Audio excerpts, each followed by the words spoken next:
न शादी भइल, मर्जी से न शादी भइल, मर्जी रहे घर के। राजा जाए दो न तो मर जाई दीवाना नैहर के।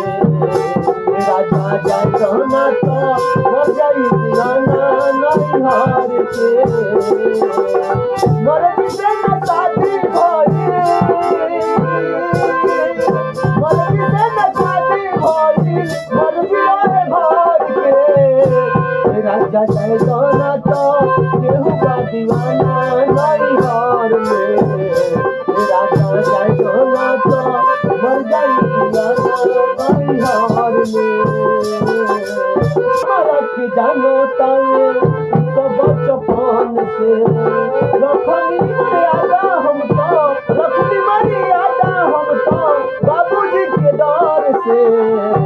ये राजा जाए दो न तो मर जाई दीवाना नैहर में।